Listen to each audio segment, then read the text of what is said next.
तो यहाँ पर आज हम क्या करेंगे, गोलैंग के अंदर स्टार्टिंग शुरू में देखेंगे डेवलपमेंट इन्वायरमेंट सेटअप किस तरीके से किया जाता है, और गोलैंग की कोडिंग हमें अभी परफॉर्म करनी है डायरेक्टली। ओके, तो मैं यहाँ पे नोट पैड पर कुछ चीज़ें लिखता हूँ यहाँ पे, जैसे ये हमारा नोट पैड है। Okay, so here, so today's lecture contents. Okay, तो सबसे पहले हम देखेंगे setup Golang development environment, Golang development environment. ठीक है, तो अभी सबसे पहले हम क्या करेंगे, गोलैंग का डेवलपमेंट इन्वायरमेंट सेटअप करेंगे। ठीक है, तो सबसे पहले हमें इसे स्टेप लेनी है। फर्स्ट स्टेप में हमें क्या करना है, डाउनलोड एंड इंस्टॉल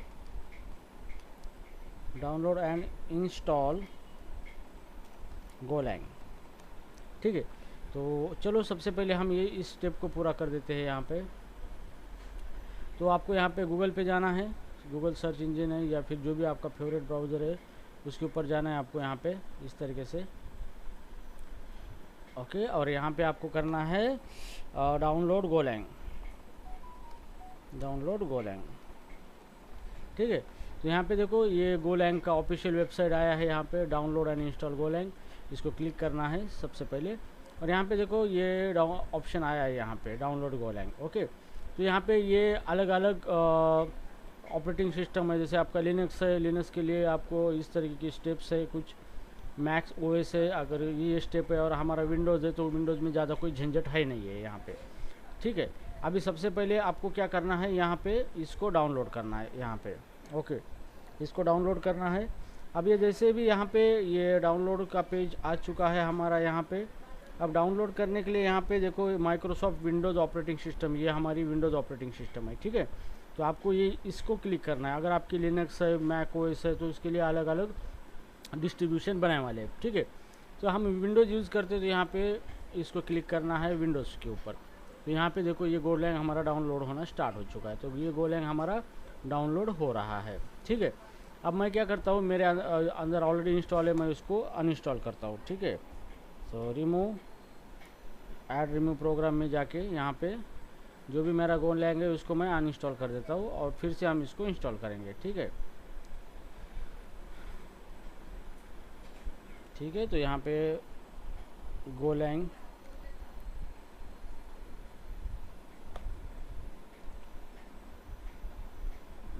ये गो प्रोग्रामिंग ये आया है यहाँ पे। ठीक है, यहाँ पे गो प्रोग्रामिंग लैंग्वेज बोल के, तो इसको यहाँ पे आपको अनइंस्टॉल करना है इस तरीके से। तो इसको मैं अनइंस्टॉल कर देता हूँ राइट नाउ। तो ये मेरा अनइंस्टॉलेशन हो रहा है पहले। ठीक है, तो जब तक ये हो रहा है तब तक आपको धीरे शांत बैठना है, उसके सिवा आप कुछ कर ही नहीं सकते, आपके पास कोई ऑप्शन है ही नहीं है।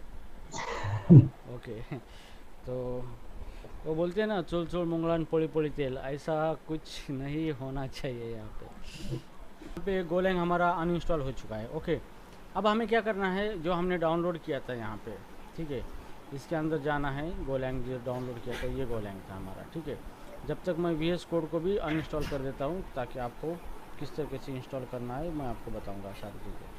ठीक है, अब ये जो VS कोड है मुझे यहाँ पर नहीं, यहाँ पे सर्च करना है VS code, visual studio code होगा शायद यहाँ पे। तो यहाँ पे ये VS कोड है, इसको क्लिक करना है और आपको अनइंस्टॉल कर देना है, इसको अनइंस्टॉल कर देना है। यस,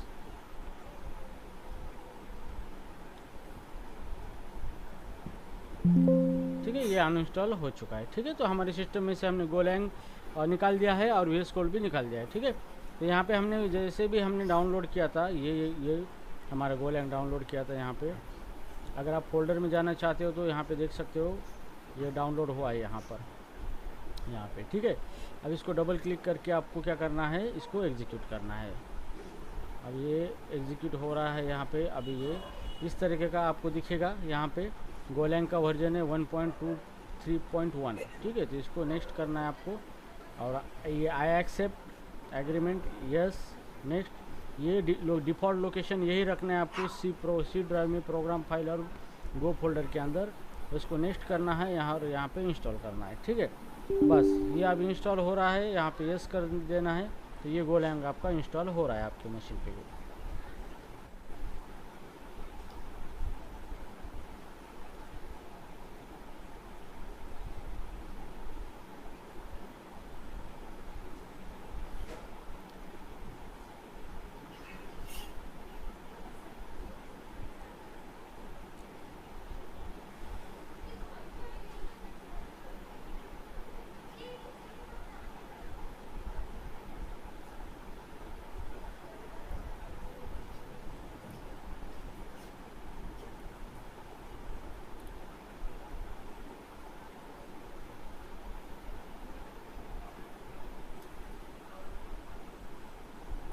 इस तरीके से बड़ा दिखेगा।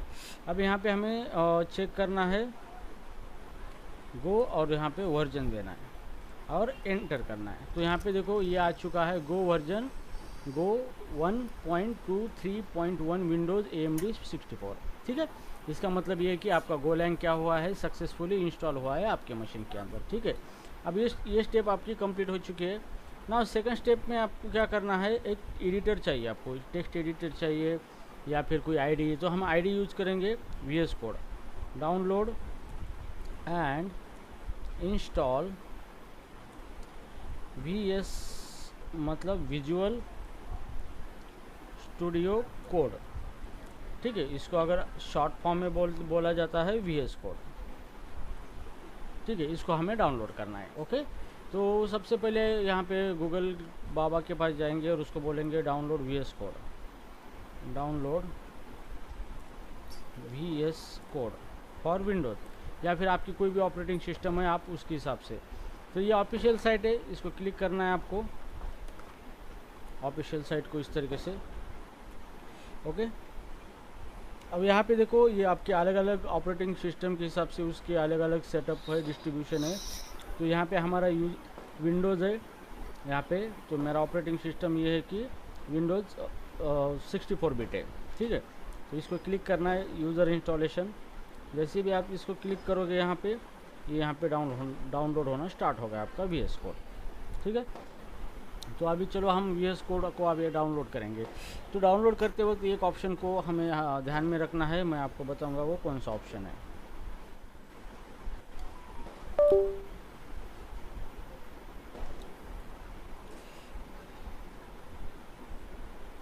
ठीक है, ये डाउनलोड हो चुका है। अभी हमें क्या करना है, यहाँ पे ये इसको इंस्टॉल करना है, इसको डबल क्लिक करना है, ठीक है। जैसे भी डबल क्लिक करेंगे इंस्टॉलेशन स्टार्ट हो जाएगा। ये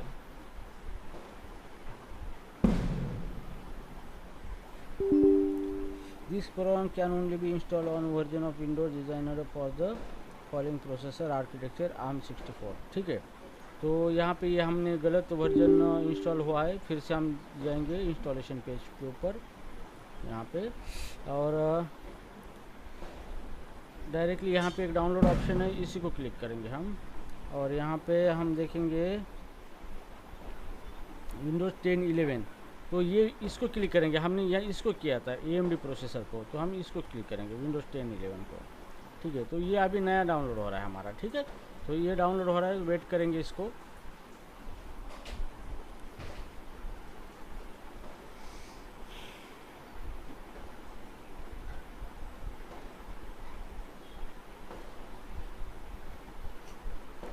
ठीक है, ये डाउनलोड हो चुका है। अभी ये हमारा नया VS कोड है, इसको डबल क्लिक करके रन करेंगे अभी हम, ओके। अभी ये ओपन हुआ है, यहाँ पे आपको एक्सेप्ट एग्रीमेंट करना है, नेक्स्ट करना है, ये बाय डिफ़ॉल्ट रखना है, जो कुछ चीज़ें है सारी नेक्स्ट करना है, ये सब आपको जैसे का वैसा रखना है, नेक्स्ट करना है। अभी यहाँ पे आपको ध्यान देना है, यहाँ पे क्रिएट डेस्कटॉप आइकॉन, आपको डेस्कटॉप के ऊपर आइकॉन मिलेगा, यहाँ पे add open with code action Windows explorer, इसको चेक करना है, ठीक है। और यहाँ पे कॉन्टेक्स्ट मेनू, इसको भी चेक करना है। तो ये सारे ऑप्शन चेक करना है आपको, ठीक है। और इसको रन करना है यहाँ पे, और इसको हम इस तरीके से इंस्टॉल करेंगे। तो अभी ये क्या हो रहा है, हमारा VS कोड इंस्टॉलेशन हो रहा है,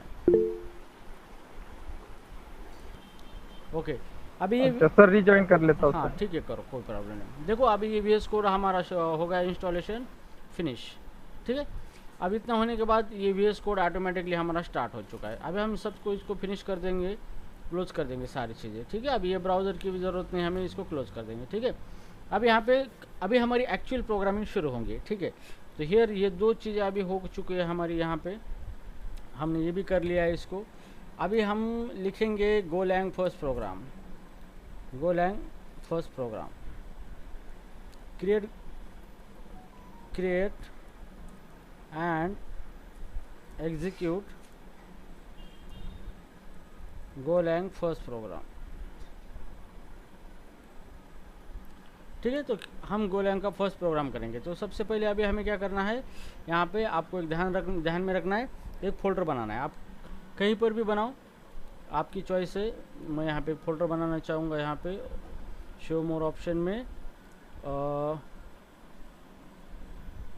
न्यू, इसके अंदर एक फोल्डर ऑप्शन है, ठीक है। और जैसे मैं लिखूँगा कि चक्र गोलैंग, ठीक है, ये फोल्डर बनाया मैंने। अब ये फोल्डर बनाने के बाद अभी मुझे क्या करना है, इस फोल्डर को ओपन करना है मेरे किसके अंदर, गोलैंग के अंदर, मतलब सॉरी VS कोड के अंदर। कुछ नहीं करना है, इसको राइट बटन क्लिक करना है इसके ऊपर, और यहाँ पे आपको ऑप्शन मिलेगा शो मोर में। अगर विंडोज 11 यूज़ करते हो तो यहाँ पे देखो ओपन विथ कोड, ये ऑप्शन आया है, ठीक है। इसको क्लिक करना है। तो अभी ये क्या होगा, आपका फोल्डर ओपन हुआ है VS कोड के अंदर, ठीक है। तो ये मेरा VS कोड कलरफुल दिख रहा है, इस तरीके से मैंने इसकी थीम वगैरह चेंज की है, आप भी कर सकते हो, ठीक है। अब मुझे इसको क्या करना है, क्लोज कर देना है, ठीक है। और आपको अभी एक काम करना है, यहाँ पे आपको कुछ गो के एक्सटेंशन डाउनलोड करना है, ठीक है। तो यहाँ पे आपको download go extension in VS code, ठीक है, VS कोड के अंदर। तो अभी यहाँ पे ये VS कोड है, यहाँ पे ये जो है ये एक्सटेंशन है, ओके। इसको क्लिक करना है और यहाँ पे आपको एक्सटेंशन का नाम देना है गोलैंग। तो जैसे भी आप गोलैंग दोगे तो यहाँ पे एक्सटेंशन डाउनलोड आ जाएंगे, गो एक्सटेंशन। तो यहाँ पे ये जो एक्सटेंशन है गो, ये एक्सटेंशन आपको डाउनलोड करना है, गो, ठीक है। ये जो एक्सटेंशन है ये, इसको डाउनलोड करना है, ओके। तो ये एक्सटेंशन है, इसको डाउनलोड करना है। मैंने इसको इंस्टॉल किया, मतलब इंस्टॉल करना है, तो मैंने इसको इंस्टॉल ऑलरेडी किया है, नहीं तो इस तरीके का ऑप्शन आता है। तो आपको यहाँ पे ऑप्शन आएगा, तो आप इसको इंस्टॉल करके लेना है, ठीक है। इतना हो गया फिनिश। अभी यहाँ पे थोड़ा सा मैं आपको इसके बारे में बताता हूँ। ये एक्सटेंशन बार है, यहाँ पे ये रन एंड डिबग का ऑप्शन है, यहाँ से हम प्रोग्राम को रन कर सकते हैं। ये है source code control, okay. Source code, यहाँ पे हम गिट वगैरह को कॉन्फ़िगर करते हैं। ये है सर्च बार, यहाँ पे हम फाइल के अंदर कुछ भी चीज़ें जो होती है उसको सर्च कर सकते हैं। और ये होती है हमारी फाइल जहाँ पे हमारा एक्चुअली प्रोजेक्ट होता है, यहाँ पे इसको एक्सप्लोरर बोला जाता है, ठीक है। तो अभी तक किसी को कोई डाउट है क्या, please let me know. Yes, यहाँ तक अभी किसी को डाउट है? Yes sir. बोलो, फीडबैक जल्दी दो, फास्ट, यस नो कुछ भी बोलो, बोलने की आदत डालो। देखो आप नहीं बोलोगे तो कुछ नहीं होगा। नहीं सर, कुछ नहीं डाउट। हाँ ठीक है, तो वो बोल दो। और वन मोर थिंग, अभी मैं किसी को पूछूंगा नहीं आपको समझा या नहीं समझा, that's your responsibility to ask me in between. आप मुझे पूछो, और in between you can interrupt me any time, no worry. मैं पढ़ा रहा हूँ और कैसे पूछूँ, डोंट थिंक लाइक दैट, ठीक है।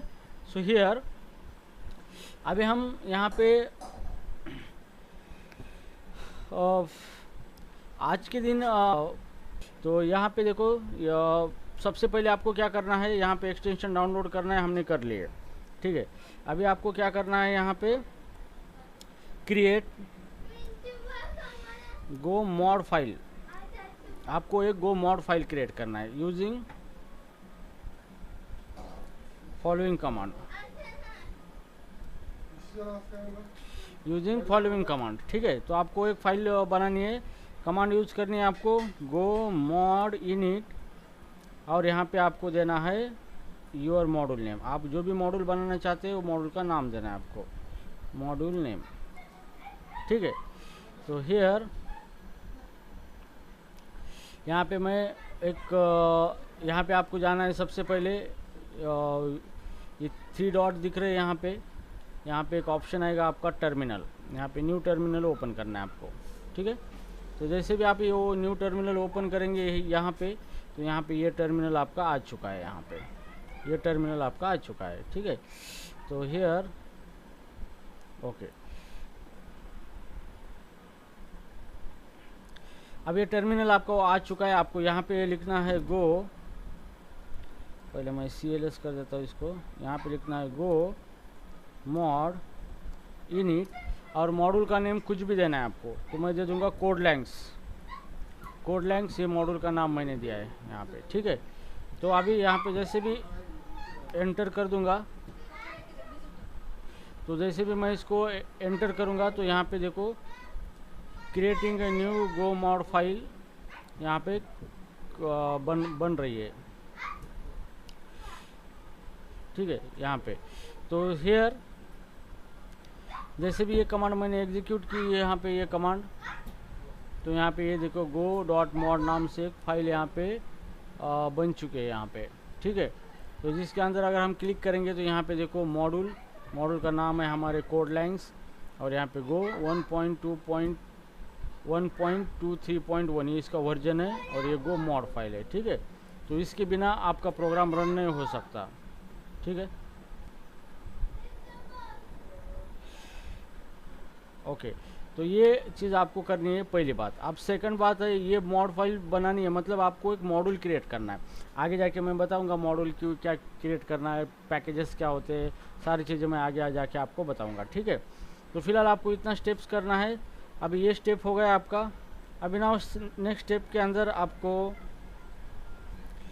नेक्स्ट स्टेप जो है यहाँ पे, नेक्स्ट स्टेप के अंदर आपको create main.go file and write go program, ठीक है। तो गो प्रोग्राम को आपको लिखना है यहाँ पे। तो यहाँ पे जाना है, ये फाइल एक्सप्लोरर है, यहाँ पे ये जो न्यू फाइल क्रिएट करना है, नाम देना है main.go। तो आप कोई भी नाम दे सकते हो, लेकिन उसका एक्सटेंशन .go होना चाहिए, ये ज़रूरी है, ठीक है। तो लेकिन main.go, ये मेन ये एक स्टैंडर्ड है, आपको मेन नाम से ही देना है, और जैसे एंटर करना है। तो जैसे आप इसको एंटर करोगे तो यहाँ पे वो फाइल अभी आपकी बन चुकी है यहाँ पे, ठीक है।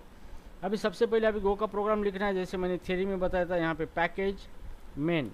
तो एक चीज़ ध्यान में रखना है, जो भी आपका मेन प्रोग्राम होता है, जो भी गो लैंग का स्टार्टिंग का प्रोग्राम होता है, जहाँ से गो लैंग एग्जीक्यूट होता है, तो वो प्रोग्राम है मेन पैकेज के अंदर होना चाहिए। तो हमें ऊपर पैकेज मेन देना है यहाँ पे, और यहाँ पे फंक यहाँ पे मेन एक फंक्शन बनाना है। बाद में हम सीखेंगे फंक्शन क्या है और क्या नहीं है। तो यहाँ पे देखो पैकेज मेन और फंक मेन, तो ये हो गया आपका मेन गो प्रोग्राम। तो यहाँ से आपका गो प्रोग्राम स्टार्ट होता है, ठीक है। अब इसके बाद मुझे कुछ मैसेज प्रिंट करना है, तो यहाँ पे FMT नाम से मैंने यहाँ पे, जैसे मैं FMT दे दूँगा तो FMT आ जाएगा। इसको एंटर करना है तो ऑटोमेटिकली ये FMT पैकेज इंपोर्ट होगा, ठीक है। और जैसे ही मैं इसको डॉट करूँगा तो इस पैकेज के अंदर जितने भी कोड है ऑलरेडी लिखे वाले लाइब्रेरीज, उस कोड को यूज़ करके मैं मेरा काम कुछ कर सकता हूँ। जैसे मुझे अभी स्क्रीन के ऊपर मैसेज प्रिंट करना है, तो मैं यहाँ पे मैसेज प्रिंट करने के लिए फंक्शन है println। तो यहाँ पे ये देखो println फंक्शन है, इसको सेलेक्ट करना है, और इसके अंदर आपको देना है मैसेज स्ट्रिंग के अंदर वेलकम इन गोलैंग, ठीक है, कंट्रोल S। तो यहाँ पे ये हो गया आपका फर्स्ट गो प्रोग्राम। तो ये हो गया आपका मेन पैकेज, ठीक है। तो यहाँ पे ये जो भी प्रोग्राम है आपका, ये सारा प्रोग्राम किसके अंदर चला गया है, मेन पैकेज के अंदर। उसके बाद यहाँ पे इंपोर्ट FMT क्या है, मतलब हमने FMT पैकेज को लिया है, और FMT डॉट उस पैकेज के अंदर जो फंक्शन है यहाँ पे, इस फंक्शन को हमने कॉल किया है, और उसके अंदर हमने क्या किया है, एक मैसेज लिखा है। Okay, so this is called as a function call, ठीक है। तो ये हो गया मेन प्रोग्राम।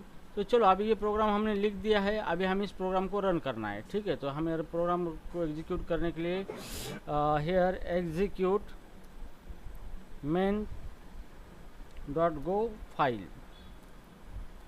या फिर एग्जीक्यूट गो प्रोग्राम यूजिंग फॉलोइंग कमांड।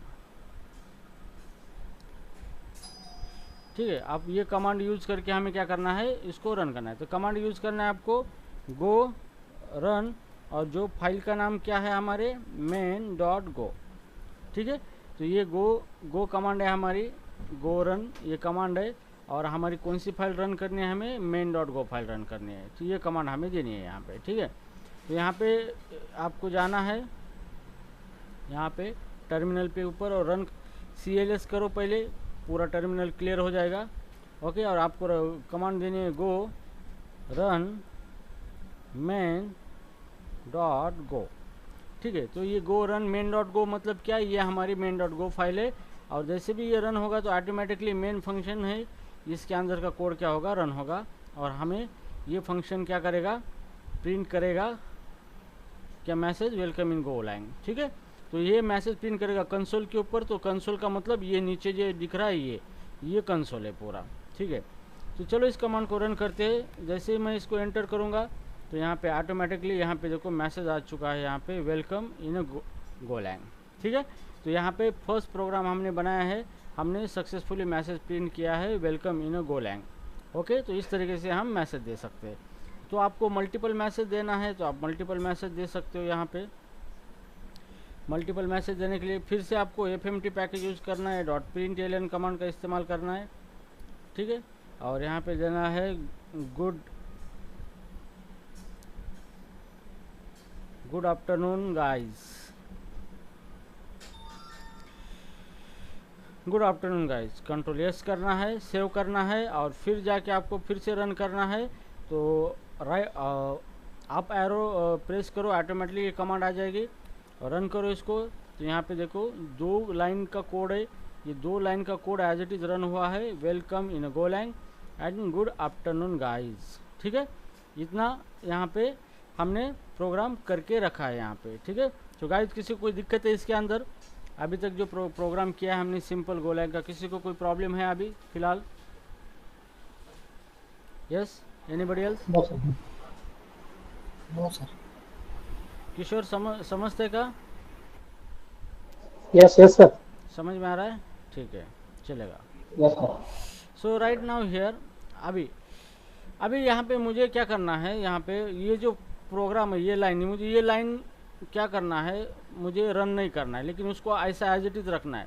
तो इसी को हम कमेंट बोलते हैं। तो यहाँ पे हम डबल स्लैश देना है। जैसे भी डबल स्लैश दे देते हो तो ये कोडिंग का पार्ट नहीं होता है, ये सिर्फ एक टेक्स्ट होता है जो कि हम उसको रीड करते हैं। अब इसको गोलैंग रिकॉग्नाइज नहीं करता, ये गोलैंग का कोई पार्ट नहीं है, ठीक है। तो कंट्रोल S करेंगे तो अभी आउटपुट क्या आएगा, एक ही लाइन आएगा, जो कि यहाँ पे ये कोड है, ये प्रिंट होगा, और आउटपुट एक ही आएगा आपका, क्या आएगा, वेलकम इन गोलैंग। तो मैं इसको जैसे भी रन करूँगा यहाँ पे तो आउटपुट आ चुका है, वेलकम इन गोलैंग, ठीक है। तो इसी को बोलते हैं हम सिंगल लाइन कमेंट। तो ये जो है ये हो गई हमारी single line comment,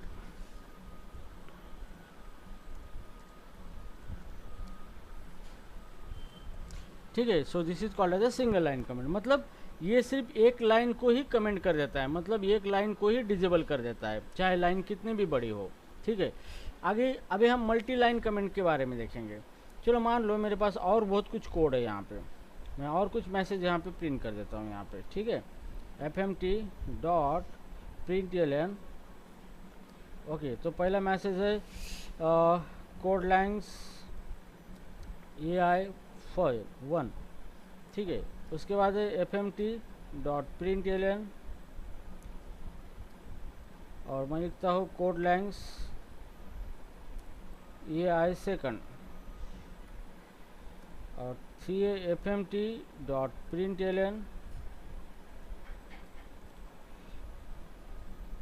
code लैंग्स AI3, ठीक है। 4 लाइन है fmt.println, और यहाँ पे कोड लैंग्स AI4, ठीक है। तो मैंने यहाँ पे 4 लाइन का कोड लिखा है, और चारों लाइन यहाँ पे ये क्या करेगी, इस मैसेज को प्रिंट करेगी, ठीक है। तो यहाँ पे टोटल 5 लाइन है यहाँ पे, तो यहाँ पे आउटपुट आना चाहिए वेलकम इन गोलैंग, उसके बाद कोड लैंग AI1 2 3 4, ठीक है। तो मैं इसको अभी रन करके देखता हूँ, और इसको हम रन करेंगे। तो जैसे रन करेंगे तो देखो आउटपुट आ चुका है, Golang, welcome in Golang, codelangs EI1, EI2, EI3, EI4। ठीक है, तो ये हो गया हमारा आउटपुट।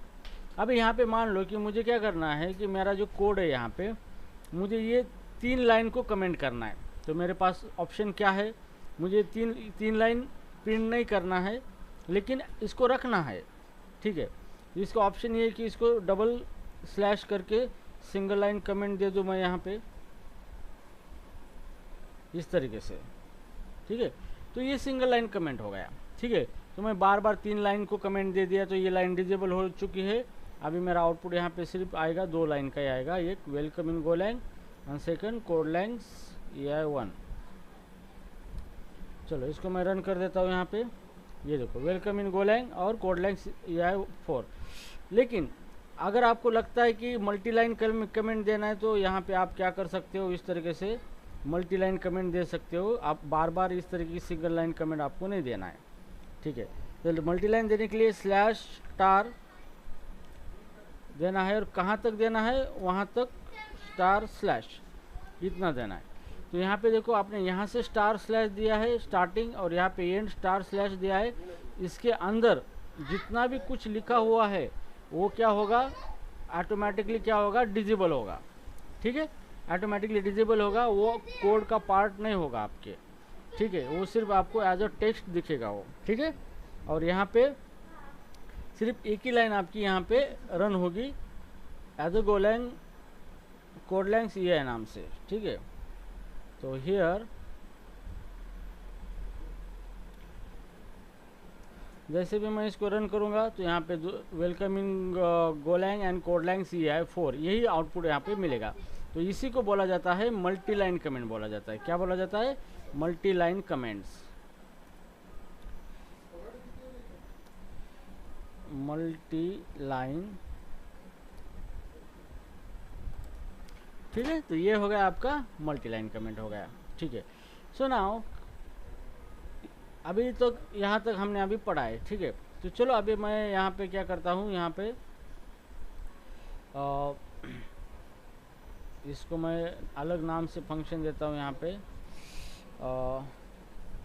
मैं WM देता हूँ। ठीक है, और यहाँ पे हम दूसरा फंक्शन बनाएंगे फंक मेन नाम से। ठीक है, तो आपका जो भी प्रोग्राम है इसी के अंदर ही रन होगा। ठीक है, मेन नाम का जो भी फंक्शन है उसी के अंदर ही आपका प्रोग्राम रन होगा। ठीक है, तो चलो अभी हम थोड़ी सी बात करते हैं बेसिक डेटा टाइप की। ठीक है, जो हमने पढ़ा था बेसिक डेटा टाइप या फिर primitive data type, primitive data type के बारे में। ठीक है, अभी प्रिमिटिव डेटा टाइप जो हमने देखे थे कि जो प्रिमिटिव प्रोटोटाइप होते हैं उसको डायरेक्टली प्रोसेसर एग्जीक्यूट करता है, उसको कोई अलग तरीके से प्रोसेस करने की ज़रूरत नहीं होती, उसी को हम प्रिमिटिव डेटा टाइप बोलते हैं। ठीक है, तो प्रिमिटिव में हमने अलग अलग डेटा के टाइप देखे थे। हमें जो भी डेटा के ऊपर ऑपरेशन करना है तो हमें क्या करना पड़ता है, उस डेटा को मेमोरी के अंदर स्टोर करना पड़ता है। अगर हमें मेमोरी के अंदर उसको स्टोर नहीं करेंगे तो हम उसके ऊपर प्रोसेसिंग नहीं करेंगे। तो इसलिए हमें क्या करना पड़ता है, कुछ वेरिएबल्स बनाने पड़ते हैं। उस वेरिएबल के अंदर हम डेटा को स्टोर करेंगे और स्टोर करने के बाद वो जो डेटा है उसके ऊपर प्रोसेसिंग करेंगे। ठीक है, तो मान लो मेरा एक डेटा है 10। ठीक है, मेरे पास एक डेटा है 10। अब ये 10 मेरा डेटा है। ठीक है, तो मैं इसको एज इट इज़ मैं इसको यूज़ नहीं कर सकता, मुझे इसको किसी के अंदर किसी वेरिएबल के अंदर रखना है। तो वेरिएबल किस तरीके से हम बनाते हैं, बिहार अब वेरिएबल का नेम देते हैं। जैसे मैंने वेरिएबल का नेम दे दिया है यहाँ पे एज नाम का एक वेरिएबल इक्वल टू मैंने यहाँ पे 10 वैल्यू दे दी है। तो यहाँ पे देखो क्या हुआ है, यहाँ पे ये मैंने एज नाम से एक मेमोरी लोकेशन बनाया है टेम्परेरी। ठीक है, जिसके अंदर मैंने 10 रखा है। तो अगर मुझे 10 को यूज़ करना है तो किसको यूज़ करना पड़ेगा, एज को यूज़ करना पड़ेगा। तो यहाँ पे इस तरीके से मैंने वेरिएबल को डिक्लेयर किया है और इसी को कहा जाता है variable declaration, variable declaration and initialisation.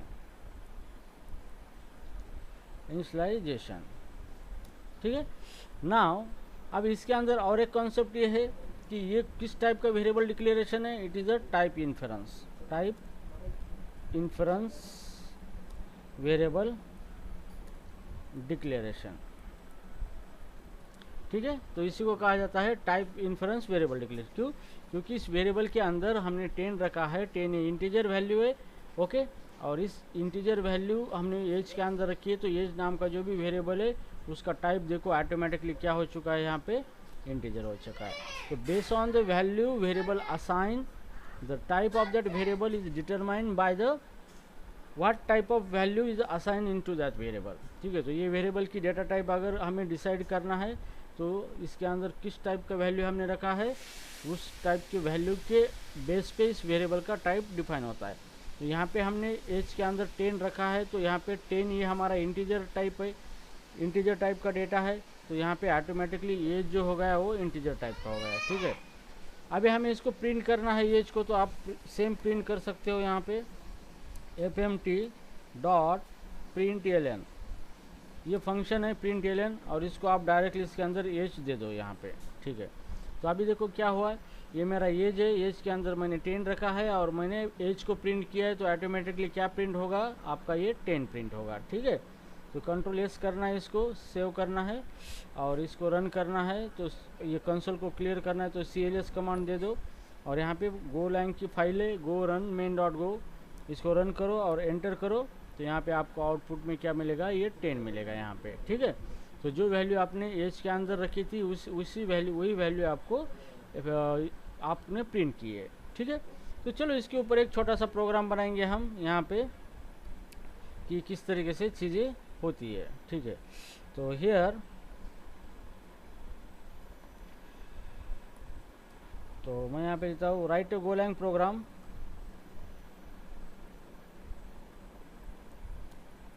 To calculate square of a number. ठीक है, तो एक नंबर है, उस नंबर का हमें स्क्वायर कैलकुलेट करना है। ठीक है, तो चलो नंबर एक नंबर ले लेंगे हम यहाँ पे, तो नंबर वेरिएबल डिक्लेयर करके where num is equal to मैं लिखूँगा 5।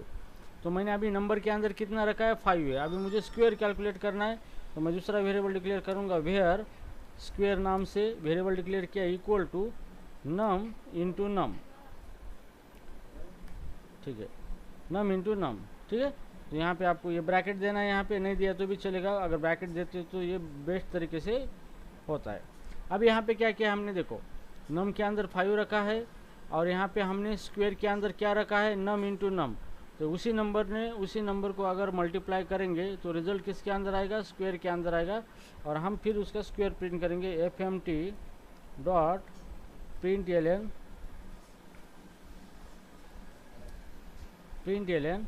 और आपको यहाँ पे पहला मैसेज देना है स्क्वायर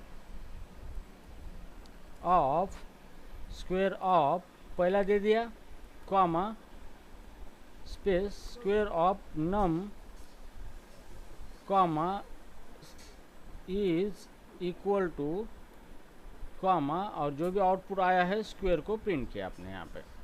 ठीक है, अब यहाँ पे क्या होगा, हमने एक नंबर के अंदर नम नाम के वेरिएबल के अंदर 5 रखा है, फिर स्क्वायर नाम की वेरिएबल लिया, उसके अंदर नम का स्क्वायर किया यहाँ पे, नम इंटू नम। 5 इंटू 5 25 किसके अंदर चला गया, स्क्वायर के अंदर चला गया यहाँ पे। अब यहाँ पे प्रिंट करते वक्त पहले हमने क्या लिखा है, स्क्वायर ऑफ, उसके बाद नम की वैल्यू कितनी है 5, मतलब square of 5 is equal to square के अंदर यहाँ इसके अंदर जो भी वैल्यू आ जाएगी वो आपको प्रिंट होगा। तो चलो अब इसको रन कर देते हैं हम इस तरीके से, तो CLS करेंगे और यहाँ पे एंटर कर देंगे। ठीक है, तो यहाँ पे देखो आउटपुट क्या आया है, square of 5 is equal to 25। ठीक है, तो इस तरीके से आप क्या कर सकते हो, सिंपल एक प्रोग्राम बना सकते हो। अब ये स्टैटिक प्रोग्राम है, यहाँ पे हम खुद की वैल्यू ले रहे हैं। मैं आपको बाद में सिखाऊंगा डायनामिक किस तरीके से प्रोग्रामिंग करनी है, डायनामिक यूज़र से वैल्यू किस तरीके से लेनी है। ठीक है, तो फिलहाल स्टैटिक के ऊपर ध्यान दो। ठीक है, सो गाइज इस प्रोग्राम में कोई डिफ़िकल्टी है आप सबको, किसी को कुछ प्रॉब्लम है?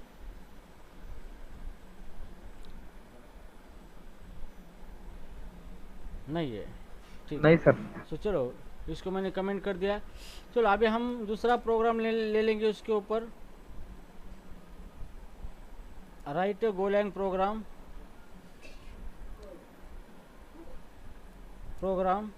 टू कैलकुलेट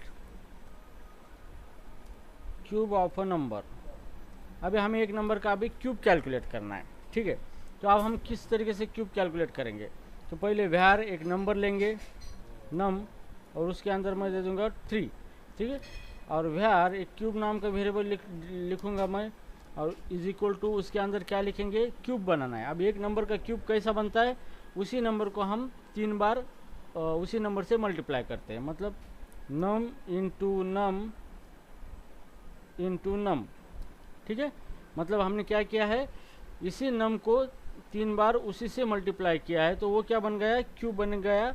और जो भी क्यूब बना है उसका रिजल्ट किसके अंदर गया है, क्यूब नाम के वेरिएबल के अंदर। फिर हम यहाँ पे प्रिंट करेंगे fmt.println,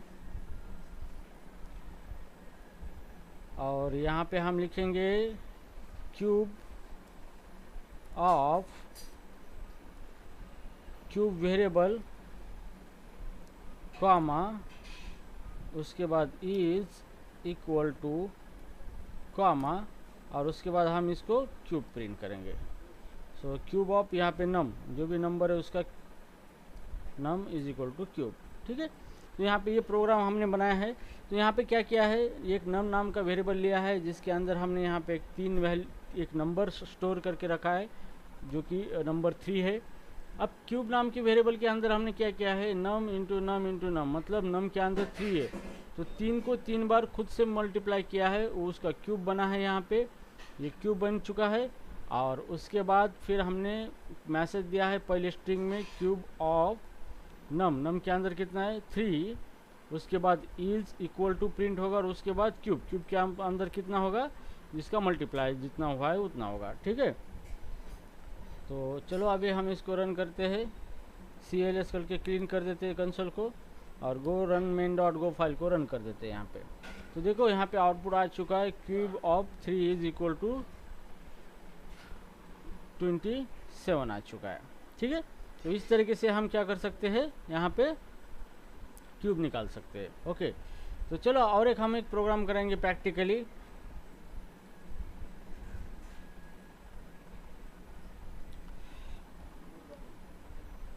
right a Golang program to calculate area of a triangle, ठीक है। तो मान लो कि आपको प्रोग्राम करना है, किसी ट्रायंगल का एरिया निकालना है आपको, ठीक है। सो उसका ट्रायंगल का एरिया निकालने का एक फार्मूला है। फार्मूला क्या है, यस कोई बता सकता है ट्रायंगल का फार्मूला क्या है, area of triangle 1/2 into height into width, am I right.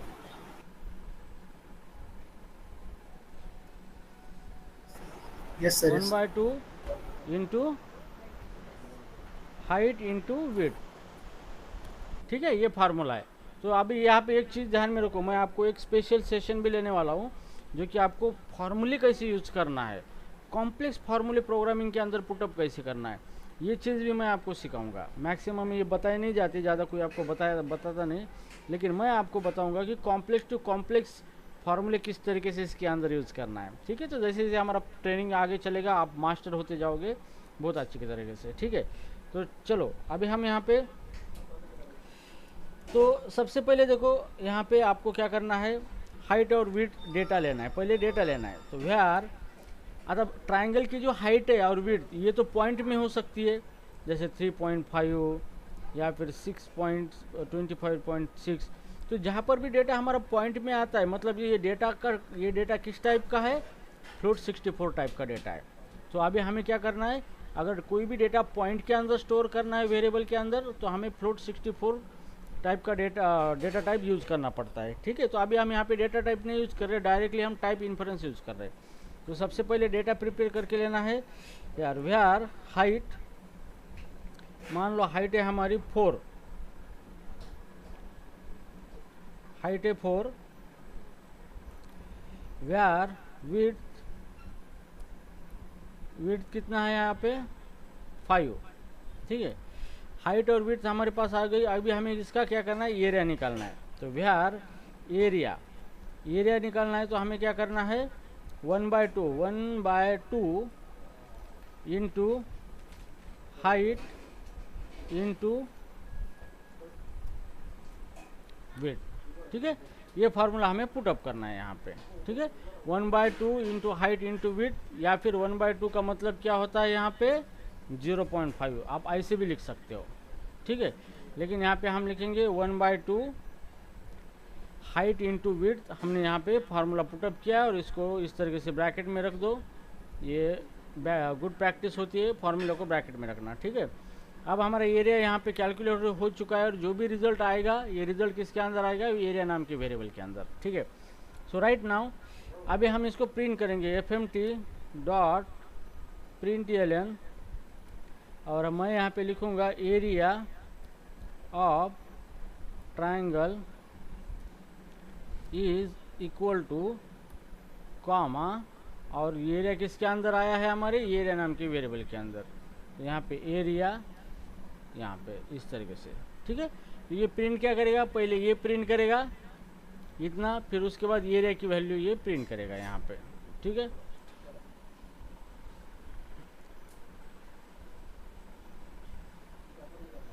ठीक है, अब यहाँ पे एक वार्निंग मैसेज आया यहाँ पे। अब वार्निंग मैसेज क्या बोलता है, the integer division 1/2 result in 0। ठीक है, अब इसका मतलब ये है कि ये क्या बोलता है कि यहाँ पे हाइट जो है, हाइट के अंदर आपने कितना रखा है 4, मतलब ये हाइट इंटीजर टाइप का बन चुका है। विड्थ के अंदर 5 रखा है, मतलब विड्थ इंटीजर टाइप का बना है। लेकिन 1/2 अगर होगा तो इसका रिजल्ट क्या आएगा 0.5। तो वो ये क्या करेगा, ये दोनों इंटीजर है तो इसको भी इंटीजर बनाएगा, तो 0.5 का सिर्फ 0 बनेगा। इसलिए फिर हम यहाँ पे इसको इस तरीके से 0 लगाएंगे, .0। तो जैसे भी हमने यहाँ पे .0 लगाया तो अभी क्या हो गया है, इसका टाइप क्या हो चुका है, अभी फ्लोट 64 हो चुका है। ठीक है, यहाँ पे ठीक है, इसका टाइप अभी फ्लोट 64 हो चुका है। अब यहाँ पे मैसेज आया है यहाँ पे the integer division 1/2 result in 0। ठीक है, तो अभी यहाँ पे कोई इंटीजर डिवीजन है ही नहीं है। ओके, तो फिर यहाँ पे आपको एक काम करना है। यहाँ पे अगर आपको डायरेक्टली कांस्टेंट यहाँ पे यूज़ किया आपने यहाँ पे जैसे 1/2, या फिर इसकी जगह हम इस तरीके से यूज़ करेंगे where of x is equal to 1/2 है, इसको 0.5 लगाएंगे हम इस तरीके से। ठीक है, और फिर हम यहाँ पे क्या करेंगे, इसको x से मल्टीप्लाई करेंगे।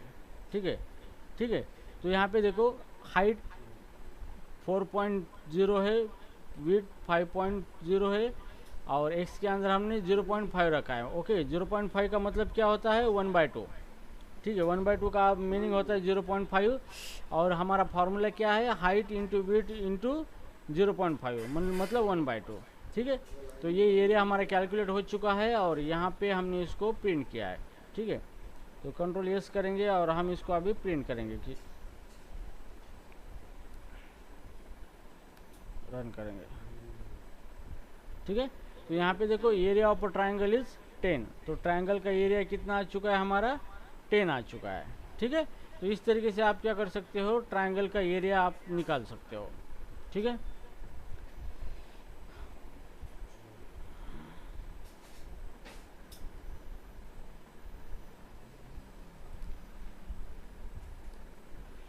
ठीक है, अभी हम लेंगे एक इंटरव्यू में पूछे जाने वाला question, swapping of 2 number using third variable. ठीक है, तो अभी यहाँ पे क्या होता है कि हमें 2 नंबर को स्वैप करना है यूजिंग थर्ड वेरिएबल। तो स्वैपिंग का मतलब जैसे कि मेरे पास वेयर x इक्वल टू 30 है, वेयर y इक्वल टू मेरे पास 50 है। तो मुझे आउटपुट क्या चाहिए, x इक्वल टू 50 चाहिए एंड y इक्वल टू क्या चाहिए, मुझे 30 चाहिए। तो इसी को कंसेप्ट को कहा जाता है स्वैपिंग। मतलब हम क्या कर रहे हैं, स्वैप कर रहे हैं वैल्यू, एक की वैल्यू दूसरे के अंदर, दूसरे की वैल्यू पहले के अंदर। तो आपको ये प्रोग्राम करना है। ठीक है, तो ये प्रोग्राम करना है यूजिंग थर्ड वेरिएबल। तो आप थर्ड वेरिएबल का इस्तेमाल करके ये प्रोग्राम आसानी से कर सकते हो। ठीक है, तो चलो हमने x के अंदर 30 रखा है, y के अंदर 50 रखा है। ठीक है, अब हम यहाँ पे क्या करेंगे, थर्ड वेरिएबल लेंगे z, where z equal to हम क्या करेंगे, x की वैल्यू रखेंगे। ठीक है, टेम्परेरीली और x के अंदर y की वैल्यू रखेंगे और y के अंदर हम z की वैल्यू रखेंगे, ठीक है, जो कि x की वैल्यू पहले थी। तो इस तरीके से क्या होगा, नंबर स्वैप होगा। तो अभी नंबर स्वैप करने से पहले हम ये नंबर को प्रिंट करेंगे। पहले fmt.println before swapping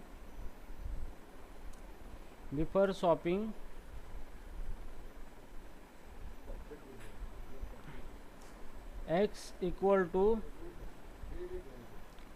before swapping x equal to x की वैल्यू प्रिंट करेंगे, comma and y is equal to y की वैल्यू प्रिंट करेंगे यहाँ पे, ठीक है। ये हो गया हमारा बिफोर स्वैपिंग, हमने प्रिंट कर दिया है स्वैप करने से पहले क्या पोजीशन था। और हमने थर्ड वेरिएबल लिया है z के अंदर x की वैल्यू रखी है और x के अंदर y की और y के अंदर z की वैल्यू रखी है, ठीक है। अब हमें क्या करना है, इसको आफ्टर स्वैपिंग इसको प्रिंट करना है। सो बिफोर स्वैपिंग, तो इसके बाद यहाँ पे आफ्टर स्वैपिंग,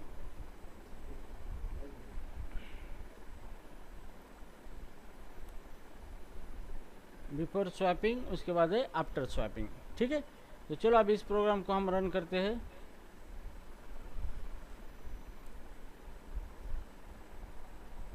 यहाँ पे सो देखो, बिफोर स्वैपिंग x की वैल्यू 30 थी, y की वैल्यू 50 थी, लेकिन हमने स्वैप कर दिया। अभी x की वैल्यू कितनी हो गई 50 और y की वैल्यू कितनी हो गई 30 हो गई, ठीक है।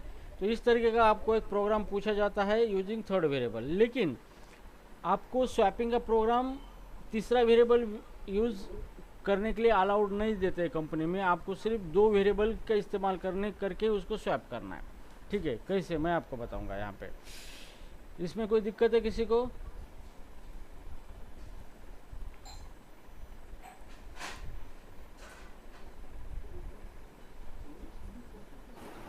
No sir.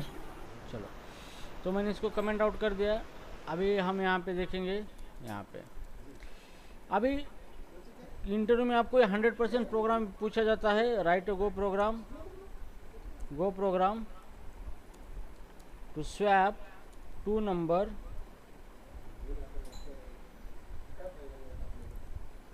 Number without using third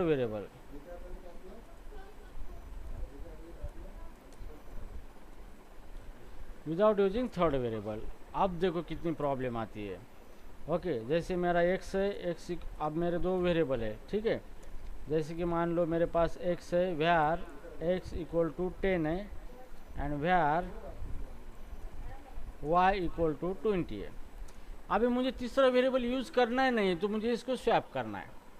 okay, तो यहाँ पे बिफोर स्वैपिंग हम इसको प्रिंट करेंगे पहले कि बिफोर स्वैपिंग इसका क्या स्टेटस था। तो यहाँ पे कंट्रोल V करके मैं यहाँ पे प्रिंट कर देता हूँ। ये बिफोर स्वैपिंग x की वैल्यू प्रिंट कर दी मैंने, y की वैल्यू प्रिंट कर दी। अब इसको मैं स्वैप करूँगा, तो कैसे करना है देखो, x equal to x plus y. Okay, x को क्या करना है, x प्लस वाई करना है, ठीक है। उसके बाद y equal to x minus y करना है and x equal to x minus y करना है।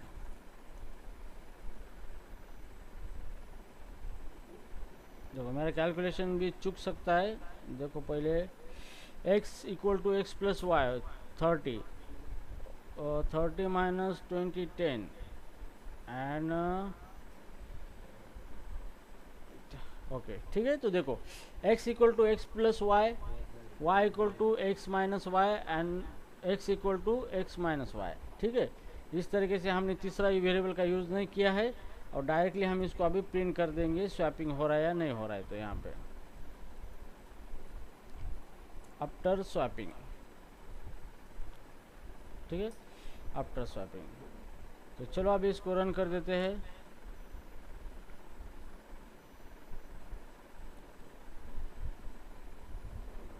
CLS करके क्लीन कर देंगे और रन कर देंगे, ठीक है।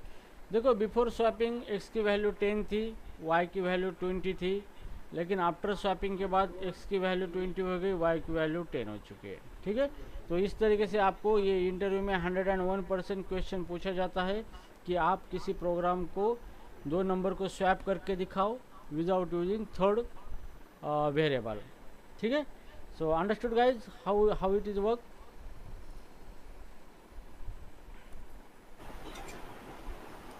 Yes sir. Yes, sir. अभी हम यहाँ पे देखेंगे कि मल्टीपल वेरिएबल डिक्लेरेशन।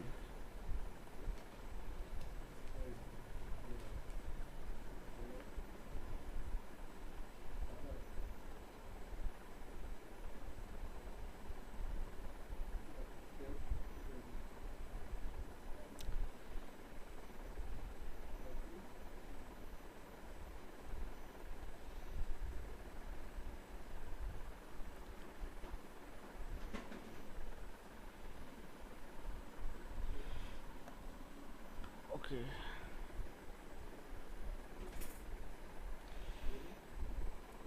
ठीक है, अभी हम देखेंगे multiple variable declaration.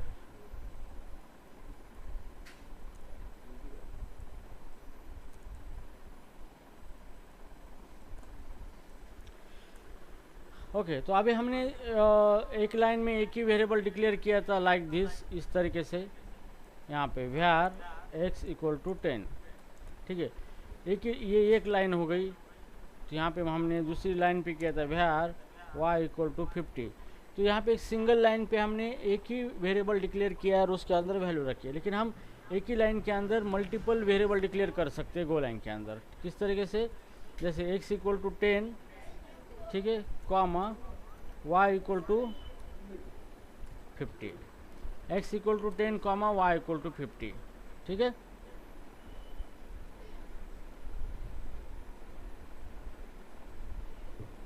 Just one,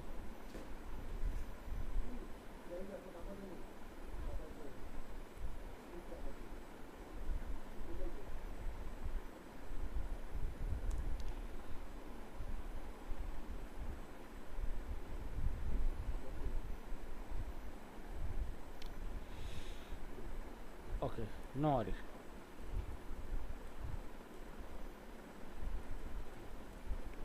ठीक है, इससे पहले हम देखेंगे वेरिएबल डिक्लेरेशन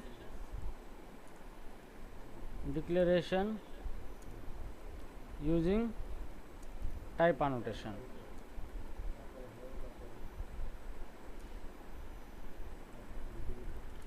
ठीक है, अब हम वेरिएबल डिक्लेरेशन करेंगे यूजिंग टाइप एनोटेशन। इसका मतलब ये होता है कि हम वेरिएबल के अंदर जो वैल्यू स्टोर करना चाहते हैं उसको ऑलरेडी हम गोलैंग को बताएंगे कि हम किस टाइप का डेटा, किस टाइप की वैल्यू वेरिएबल के अंदर स्टोर करना चाहते हैं। ठीक है, मान लो कि मुझे क्या करना है कि एक नाम स्टोर करना है। तो नाम कैसे होता है, हमारा स्ट्रिंग में होता है, जैसे डबल कोटेशन में, जैसे कि Sankalp and Kishore both are good guys. अब ये मेरा नाम है, ठीक है, मतलब ये मेरा नाम, मतलब ये स्ट्रिंग है। ये जो डेटा है, ये डेटा का टाइप क्या है, स्ट्रिंग टाइप का डेटा है। मतलब ऐसा डेटा जो कि डबल कोटेशन के अंदर होता है और ये कलेक्शन ऑफ कैरेक्टर्स है। तो इस टाइप का डेटा स्ट्रिंग होता है। तो मुझे ये डेटा को स्टोर करके रखना है किसी वेरिएबल के अंदर। तो मेरे पास दो चॉइसेस है, एक तो यूजिंग टाइप एनोटेशन एंड दूसरी चॉइस है यूजिंग टाइप इन्फरेंस। अगर मैं इसको किसी वेरिएबल के अंदर स्टोर रखूँ, जैसे var sentence is equal to, तो अभी ये क्या हो गया है, ये हो गया आपका टाइप इन्फरेंस। मतलब मैंने यहाँ पे वेरिएबल डिक्लेयर किया है और उसके अंदर कौन सा डेटा रखा है मैंने यहाँ पे, स्ट्रिंग टाइप का। तो ऑटोमेटिकली ये वेरिएबल का डेटा टाइप क्या हो गया, यहाँ पे देखो स्ट्रिंग टाइप का डेटा टाइप हो चुका है। ठीक है, मतलब इस वेरिएबल के अंदर आप स्ट्रिंग टाइप का ही डेटा रख सकते हो। अगर मैं बाद में इस वेरिएबल के अंदर कुछ दूसरा डेटा रखने जाऊँ, सेंटेंस इक्वल टू 10, यहाँ पे सेंटेंस 10, तो अभी यहाँ पे क्या आ रहा है, प्रॉब्लम आ रहा है। ये क्या बोलता है, can not use 10 as a string value is assigning. मतलब आपने पहली बार इसके अंदर स्ट्रिंग टाइप का डेटा रखा है तो इसका टाइप क्या हो गया, स्ट्रिंग हो गया। ठीक है, अब बाद में आप इसके अंदर नंबर टाइप का डेटा नहीं रख सकते। तो इसलिए एक बार आपने डेटा रख दिया तो उसके बाद उसी टाइप का डेटा आप उसके अंदर रख सकते हो। तो मान लो कि मैं यहाँ पे स्ट्रिंग टाइप का दूसरा डेटा रखूँगा वेलकम, तो इट इज़ फाइन।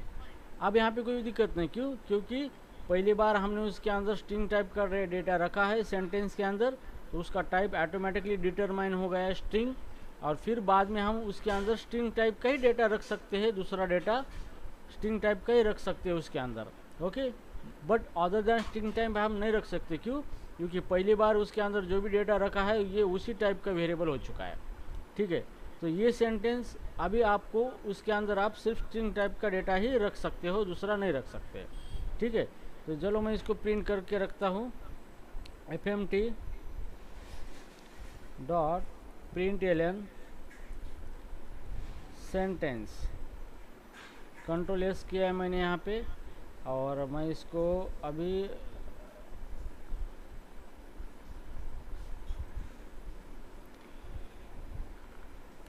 रन कर दिया, ठीक है। तो यहाँ पे आ चुका है वेलकम। वेलकम क्यों आया है कि पहले हमने उसके अंदर ये डेटा रखा था, लेकिन बाद में हमने उसके अंदर दूसरा डेटा रखा है, तो पहला डेटा रिमूव हो गया और दूसरा डेटा ही उसके अंदर अभी अवेलेबल है, और यहाँ पे क्या हुआ है वो प्रिंट हो चुका है, ठीक है।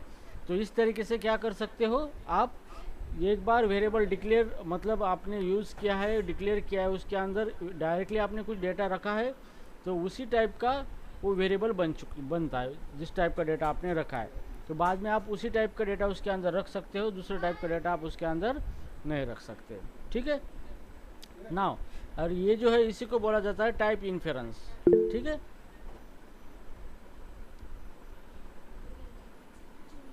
Okay, so this is called as a type inference. हाँ यस सर सर, स्ट्रिंग तो सर इनम्यूटेबल होती है आपने हाँ, बताया था, तो देखो चेंज यहाँ पे कैसे चेंज होगा? क्या हो रहा है, देखो यहाँ पे ये स्ट्रिंग है ना, ये चेंज नहीं हो रहा है। ये स्ट्रिंग आपने किसके अंदर रखा है? सेंटेंस के अंदर रखा है, ठीक है। तो सेंटेंस के अंदर आपने ये स्ट्रिंग रखा है, ओके, लेकिन मैंने यही सेंटेंस वेरिएबल है, इसके अंदर मैंने ये रखा है वेलकम, मतलब पहला जो रखा था वो डिलीट हो गया और दूसरा उसके अंदर ओवरलैप हो गया। वेलकम वेलकम ही है और स्ट्रिंग स्ट्रिंग ही है, स्ट्रिंग चेंज नहीं हुआ है। देखो एक चीज़ ध्यान में कभी रखना है, ये है हमारा वेरिएबल, ठीक है। तो वेरिएबल का मतलब क्या होता है कि ये कंटेनर है। जैसे इसको हम मान लो कि इसको एक मानते कि एक खाली डिब्बा है सेंटेंस। अब डिब्बे के अंदर आपने क्या रखा है, ये नाम डिब्बे के अंदर आपने रखा है, थर्माकोल का नाम है, डिब्बे के अंदर रखा है। लेकिन आपने बाद में क्या किया है, डिब्बे के अंदर वेलकम नाम रखा है, तो क्या हुआ है, थर्माकोल का ये नाम निकल गया और उसके ऊपर ये वेलकम नाम आ गया। लेकिन ये जो है संकल्प नाम, ये नाम में चेंज हुआ नहीं है, ठीक है, ये चेंज नहीं हुआ, वो वैसा कि वैसा है, लेकिन वो क्या हो गया, वहाँ से डिलीट हो गया। जैसे आपके मेमोरी के अंदर आप कुछ डेटा को डिलीट करते हो और उसके ऊपर नया डेटा रखते हो, तो सेम उसी तरीके से तो वेरिएबल के अंदर आप क्या कर सकते हो, डेटा रख सकते हो और उसके ऊपर दूसरा डेटा भी रख सकते हो, तो दूसरा डेटा उसके ऊपर ओवरलैप होता है। जैसे यहाँ पे सेंटेंस के ऊपर मैंने पहला रखा था ये Sankalp and Kishore is very both are good guys, ये मैंने क्या किया था, नाम रखा था, ठीक है। लेकिन उसके बाद मैंने उसके अंदर वेलकम रखा, तो ये चला गया और इसके बदले ये वेलकम नाम इसके अंदर आ चुका है। अंडरस्टूड? Yes sir. किसी को कोई डाउट है, समझ में आ रहा है सबको? यस, सारिका, पूजा, कुछ समझ में आ रहा है आपको?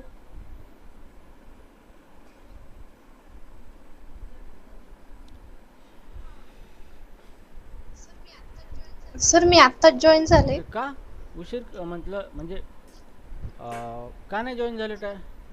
थोडं काम होतं ओके सर. ओके सर थोडंसं काम ओके, होतं, नो म्हणून प्रॉब्लेम. लेट झालं हे मला. व्हिडिओ रेकॉर्ड केला मी, रेकॉर्डिंग चालू आहे, यूट्यूबला टाकतो, यूट्यूबला तुम्ही पाहू शकता, ठीक आहे. आणि यूट्यूबला sir. Subscribe Thank you, sir. केलेलं आहे का तुम्ही? म्हणजे तुम्हाला डिटेल येऊन जातील सगळे. केले हो सर, केले ना? गुड. केलेलं आहे. ओके. पूजा, हो समजतंय का तुला?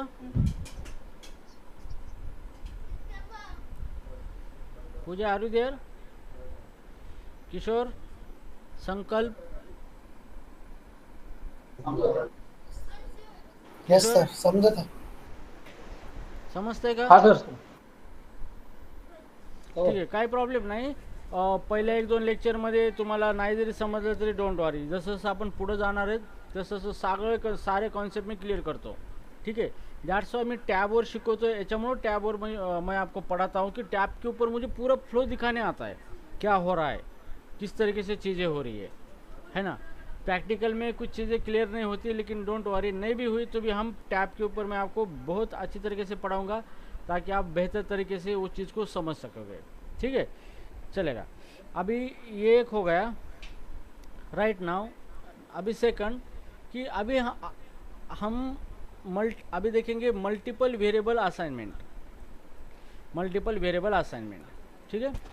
तो जैसे मान लो कि मेरे पास मल्टीपल वेरिएबल, मैं यहाँ पे लिखता हूँ,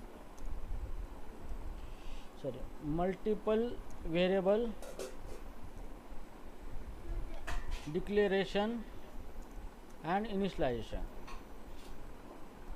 देखो गोलैंग के अंदर अलग अलग तरीके से वेरिएबल डिक्लेयर किए जाते हैं, अलग अलग तरीके से कोडिंग की जाती है, ठीक है। तो आपको यहाँ पे कंफ्यूज नहीं होना है, इंटरव्यू में आपको कंफ्यूज किया जा सकता है, लेकिन don't worry, I will manage all the things, ठीक है। आपको सारी चीज़ें मैं पढ़ाऊँगा, ठीक है। तो हियर अभी राइट नाउ, जैसे मेरे पास वेरिएबल एक्स, जैसे मेरे पास एज है कॉमा सिटी है, ये 2 वेरिएबल है। तो आप इस तरीके से 2 वेरिएबल मैंने बनाए और इक्वल टू एज के अंदर रखा है 10 एंड कॉमा सिटी के अंदर रखा हो पुणे, ठीक है। तो आप इस तरीके से भी चीज़ें कर सकते हो, ओके। जैसे मैंने यहाँ पे एज और सिटी 2 वेरिएबल बनाए हैं यहाँ पे, और एज के अंदर 10 गया है और सिटी के अंदर पुणे गया है, ठीक है।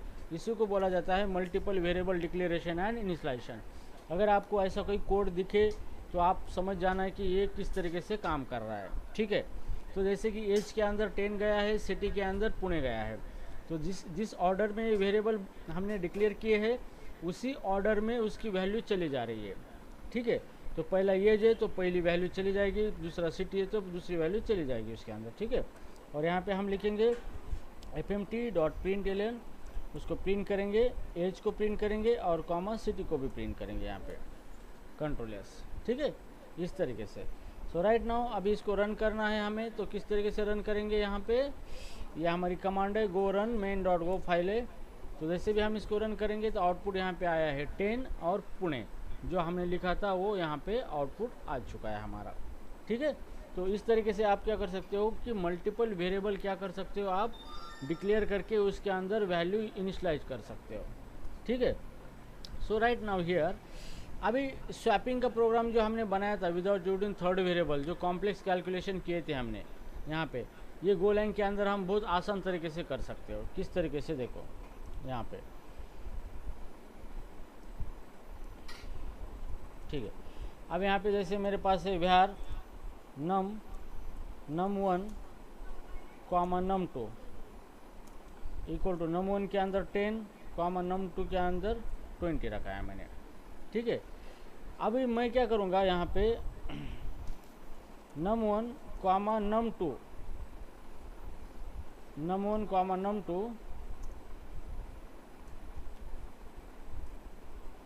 num2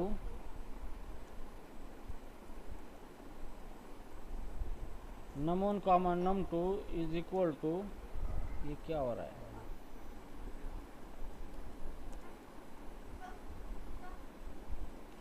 num2 equal to num2 comma num1। देखो अब देखो यहाँ पे कैसी स्वैपिंग हो रही है। यहाँ पे मैंने यहाँ पे num1 num2 के अंदर num1 के अंदर 10 रखा है, num2 के अंदर 20 रखा है, फिर मैंने num1 और num2 के अंदर वैल्यू स्वैप कर दिया। अब ये num1 के अंदर क्या चला गया, num2 की वैल्यू, और num2 के अंदर क्या चला गया, num1 की वैल्यू। और फिर हम इसको प्रिंट करेंगे जैसे बिफोर स्वैपिंग वाला एंड आफ्टर स्वैपिंग वाला, यहाँ पे ऑलरेडी हमने लिखा था, इसको कॉपी करेंगे।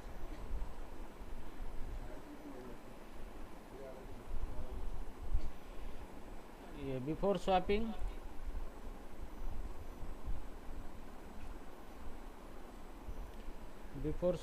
num1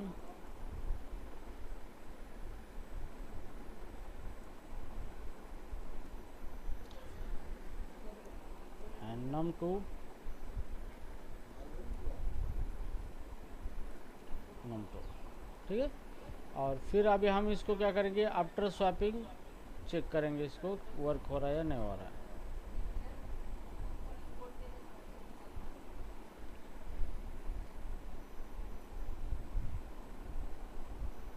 आफ्टर स्वैपिंग, तो चलो इसको रन करेंगे। देखो बिफोर स्वैपिंग num1 की वैल्यू 10 थी, num2 की वैल्यू 20 थी।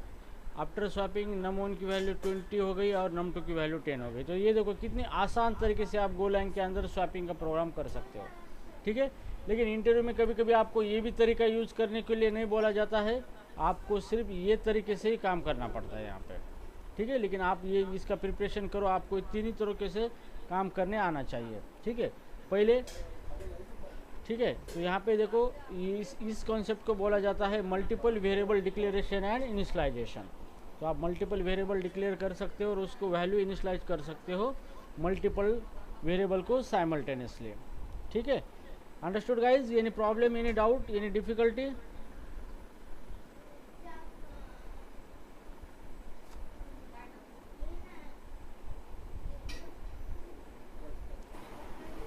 हाँ सर।